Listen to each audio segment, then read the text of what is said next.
Welcome to the APB recap for last week. The show is coming on my stream channel, link down below. But before we get to that, let's talk about last week. What is Discord? It's a secret app students use to spread their filth. Secret app?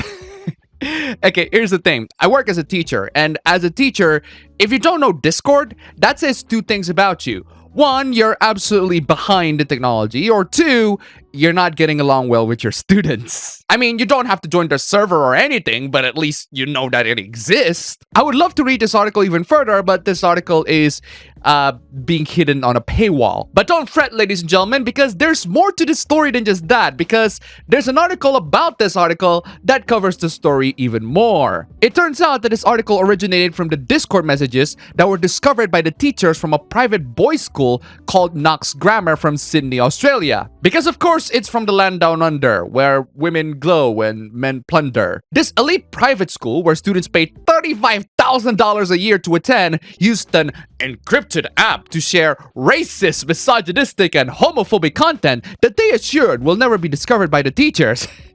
I don't know about you guys, but I smelled a rat. Users in the chat room, hosted by the messaging service Discord, sent the vile messages using aliases like N-word removal service. Did you notice a sign on the front of my house that said dead nigger storage? And gay slur hater 3000. Paul's gay. You're a faggot. This entire thing is so outrageously comical that it is hilarious. Students do this all the freaking time, and some even do it publicly, to the annoyance of everyone. Wouldn't you know, kids that are given strict rules will rebel. Some of these messages are hilarious.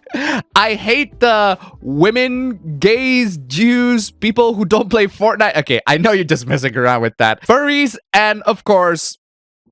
Come on, homie.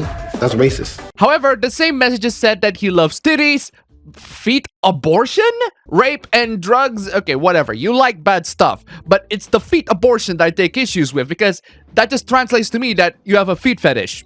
The most disgusting fetish of them all. The students who make all of these hilariously horrible messages are named Gang. I mean, they are already not so creative when they say that they hate insert most obviously protected minorities here, so I'm not surprised that this is the name of the gang. The students not only got suspended, they even got expelled and are trying to get to other schools. Their messages are horrifically hilarious, and you can read them yourselves here, and I'll read them in detail in my upcoming stream and my APB show link down below. But this story got a lot, and I mean a lot darker. There are videos of young men appearing to be brutally raped or assaulted and believed to have been formed about 2 years ago. Formed, as in they made the video themselves, or they re-upload the video they found somewhere else. And how young are these men?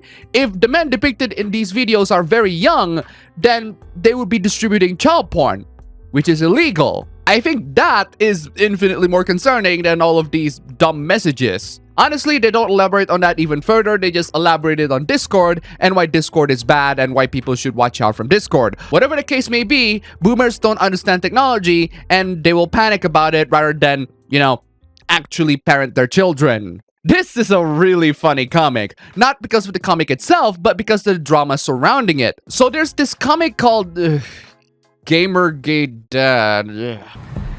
I think it's time to move on, don't you? Whatever. So this person made a comic called GamerGate Dad where he's just casually playing video games while his wife is giving birth. Now, I don't know about you, but I wouldn't be playing video games while my significant other is giving birth. That doesn't sound like a good thing to do. But hey, maybe there's some deep-rooted issues with the relationships because the baby that was born was black, and yet they're both white. A white woman! And then the dad complained that the baby was political because the baby is a girl. There's clearly a lot of context missing in why people would call something political, but then again, there are so many dumbasses who throw the word political to any site of minorities in media because saying political has less syllables than contrived gender bend. forced diversity. So it's not exactly inaccurate because, what do you know, there are dumbasses on both sides. So yeah, this comic isn't really that funny in my opinion, but what I found funny is that this comic got so much backlash because the wife screwed a black guy and had a black baby. That is apparently a horrible stereotype. So the artist had to revamp the comic by whitewashing the black baby.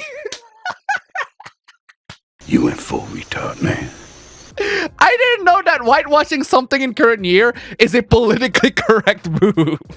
The artist had to go on a tirade to apologize for the earlier version, but seriously, I just find this entire hoopla really funny. The artist got lots of pies and eggs in their face, and I'm just sitting here laughing like, bro, this is the sort of community that you're trying to appeal to. So be prepared when they decide to throw eggs on your face. I don't understand how some people can get addicted to porn, and this is speaking as someone who consumes porn every day. I have no issues with it. Addiction would mean that you absolutely have to consume that thing or else your life will be over.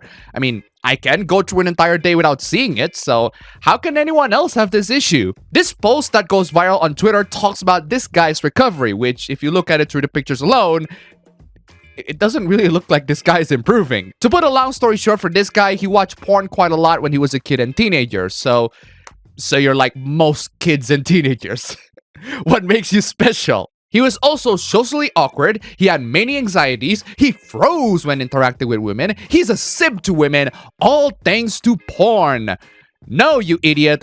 Porn is just a coping mechanism for your anxieties. Porn is an easy way for you to gain sexual stimulation without any sorts of work. Porn is your excuse to not man up and actually, talk to the girls. What do you know? Relationships need work. Not only that, but this guy made his addictions even worse by smoking nicotine and also weed. And after all of that, dude is promoting his program where he tells people to quit the addiction. That's fine and all, but I'm just saying that a lot of the things that happen in this instance is not really because of porn, but because of many other things. I still don't get how people get addicted by it, but maybe I'm just a responsible adult.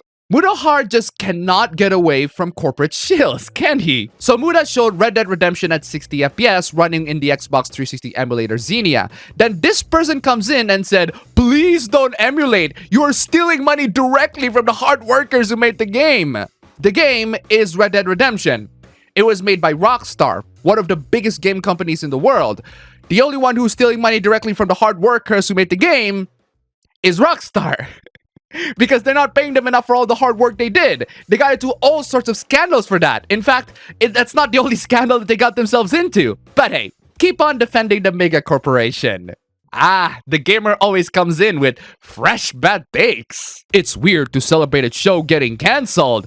Cancelled as in the show is no longer in production, not as in Twitter canceled it. Shame that I have to clarify that in current year. The article is talking about the live-action Resident Evil show where Lance Reddick is Albert Wesker. No idea why he's Albert Wesker. I like him as an actor though. Then there's also that Resident Evil Welcome to Raccoon City movie, which was absolutely lame. Both of which are not going to have sequels anytime soon, and that's good. But the gamer disagrees. Is losing an adaptation, even an imperfect one, really a good thing? Imperfect. That's a very generous way of describing those two crap adaptations. Sorry to say this, but we don't like crap.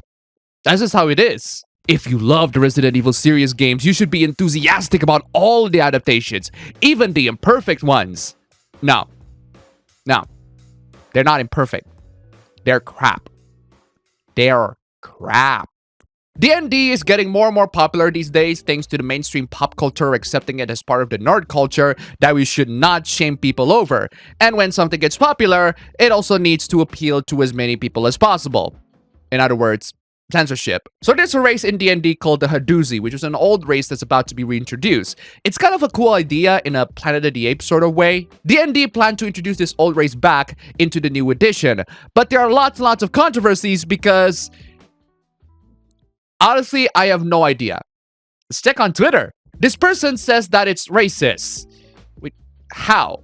I read through the whole thing and I'm not seeing it. This guy is gonna scream reading this excerpt. I read it and I also don't see anything wrong with it. They're expressive and loud. Of course they are. They are apes. They're not philosophers and give little consideration to ethics and morals. Of course they are. They are apes. They had a great love for the elves. Of course they are. They are elves. So how is it racist again? The ape-like look, the way they behave, the kind of clothes they wear, the music they listen to. What are you saying here? They're wearing leather armors and playing the lute, which is a European instrument. Which part of this is racist? But even with all of that, D&D still went on to apologize. Apologize for what? I don't understand. What's so problematic about all of this? I am genuinely confused.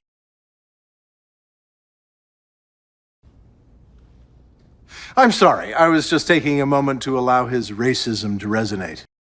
Okay. If you look at sentient monkeys and think black people, that's on you. Seriously. That's on you. And that's all for the recap today. Thank you so much for watching the recap. If you want more Hoopless, you can check on the APB Show stream channel, link down below. And the next episode is coming up, so stay tuned. Huge thanks to everyone who supported this channel by liking, subscribing, and of course, donating just $1, and you'll see yourself being represented alongside these other awesome people. So check out the links down below. Thank you so much for watching, and I'll see you all in the next one.